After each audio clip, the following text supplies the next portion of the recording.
জাতীয়তাবাদী দিবস উপলক্ষে এবং জাতীয়তাবাদী বিপ্লবী দল এর প্রতিষ্ঠা বার্ষিকী উপলক্ষে আয়োজিত আজকের এই আলোচনা সভা সংগ্রামী সভাপতি, মঞ্চভূমিষ্ঠ নেতৃবৃন্দ, সুধী মণ্ডলী, সাংবাদিকবৃন্দ, আসসালামু আলাইকুম।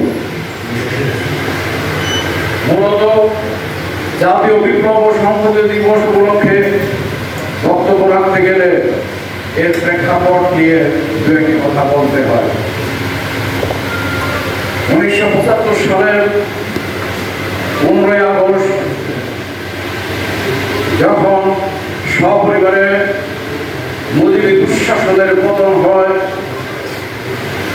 এবং তারই ধারাবাহিকতায় ঢাকা কেন্দ্রীয় কারাগারের 4 নেতাকে হত্যা করা হয়,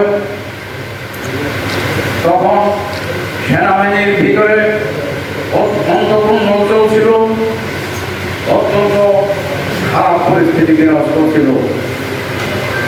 এক পক্ষ দেশের স্বাধীনতা সার্বভৌমত্ব রক্ষায় অটল ছিলেন, ষড়যন্ত্রের বিরুদ্ধে এই জেল ধরে 7 নভেম্বরের আগে 3রা নভেম্বর থেকে 6 নভেম্বর পর্যন্ত ঢাকা ক্যান্টনমেন্টে খালেদ মোশাররফের নেতৃত্বে হয়েছিল।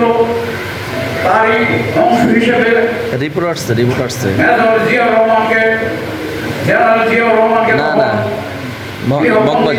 ক্যান্টনমেন্টের ভিতরে সেই গৃহবন্দী থেকে রেলগেটের আগে সেই ডান পাশে ডাউন রেলগেটের আগে এদেশের সাধারণ মানুষ এবং ক্যান্টনমেন্টের সাধারণ সিপাহীরা আমনে যেটা আগে পৌঁছে রেলগেটের আগেই নাম দিয়ে ওটা কিন্তু ডান পাশে ছাত্র জেলা সমিতির পুরো অফিস, বড় অফিস।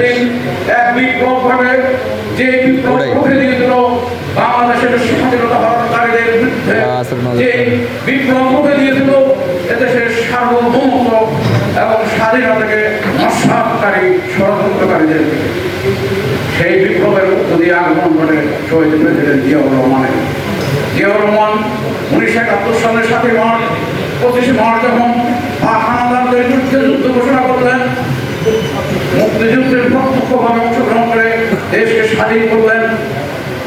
স্বাধীন দেশে তিনি ক্ষমতার লোক না দিকে বেড়াকে ফিরে গেলেন। বেড়াকে গিয়ে যখন 7 নভেম্বর আবার দেশের স্বাধীনতার সার্বভৌমত্বের নস্যাৎ করার ষড়যন্ত্রে আধিপত্যবাদী শক্তি, তখন জিয়াউর রহমান আবার জনগণের আহ্বান সাড়া দিয়ে, সিপাহীদের ডাকে সাড়া দিয়ে এই দেশের স্বাধীনতাকে, এই দেশের সার্বভৌমত্বকে রক্ষা করলেন। যতবার এই দেশ নিয়ে, এই দেশের স্বাধীনতা নিয়ে, এই দেশের মানুষের অধিকার নিয়ে ষড়যন্ত্র হয়েছিল, আধিপত্যবাদী শক্তি ছাড়া দিয়েছিল, ততবারই জিয়াউর রহমান রুখে দিয়েছিলেন তাদের ষড়যন্ত্রকে। প্রিয় ভাইয়েরা আমার, শুধু তাই নয়, 1981 সালের 30 মে যখন জিয়াউর রহমানকে নির্মমভাবে হত্যা করা হয়েছিল, জিয়ার আদর্শকে এবং জিয়ার সততা, দক্ষতা, দেশপ্রেমকে বুকে ধারণ করে তখন বাংলাদেশে আবার রাষ্ট্রপতি নির্বাচন হয়েছিল। বিএনপি মনোনীত প্রার্থী আব্দুল সত্তার বিপুল ভোটে রাষ্ট্রপতি নির্বাচিত হয়েছিলেন। সেই রাষ্ট্রপতির বিরুদ্ধে, বিএনপির সেই সরকারের বিরুদ্ধে আমার ষড়যন্ত্র শুরু হয়েছিল। সেই ষড়যন্ত্রের অংশ হিসেবে হুসাইন মোহাম্মদ এরশাদ আব্দুল সত্তারকে রাষ্ট্রপতির পদ থেকে উৎখাত করে ক্ষমতা দখল করেছিল 1982 সালের 24 মার্চ। দীর্ঘ 9 বছর সংগ্রাম করে দেশনেত্রী এবং খালেদা জিয়ার নেতৃত্বে 1990 সালে যখন স্বৈরাচারী এরশাদের পতন হয়, আবার দেশনেত্রী এবং খালেদা জিয়ার নেতৃত্বে এই দেশে গণতন্ত্র পথ শুরু হয়েছিল, গণতান্ত্রিক সরকারের অভিযাত্রা শুরু হয়েছিল। সেই অভিযাত্রায় দেশনেত্রী এবং খালেদা জিয়া জিয়াউর রহমানের যোগ্য উত্তরসূরি হিসেবে দেশ পরিচালনা করেছিলেন।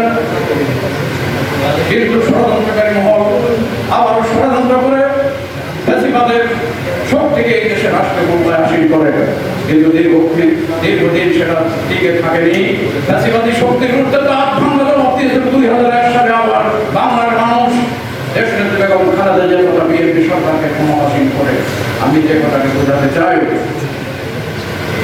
জিয়াউর রহমানের দর্শন, আদর্শ, জাতীয়তাবাদ এবং দেশপ্রেমে উদ্বুদ্ধ হয়ে বাংলার আবাল বৃদ্ধ বনিতা, বাংলার কৃষক ছাত্র সমাজ এই দলকে বারবার রাষ্ট্রীয় ক্ষমতায় এনেছিল, দেশ পরিচালনার দায়িত্ব দিয়েছিল। সুতরাং আগামী ত্রয়োদশ জাতীয় সংসদ নির্বাচনে আমার বিশ্বাস অতীতের মতোই বিএনপি এই দেশের জনগণের রায় নিয়ে দেশ পরিচালনা করার দায়িত্ব পাবে, রাষ্ট্র পরিচালনা করার দায়িত্ব পাবে। যদিও ষড়যন্ত্রকারী মহল এখনো থেমে নাই, ষড়যন্ত্র করে চলছে নির্বাচনকে নস্যাৎ করার জন্য। সুতরাং আজকের এই আলোচনা সভা আমি আর বক্তব্য রাখবো না।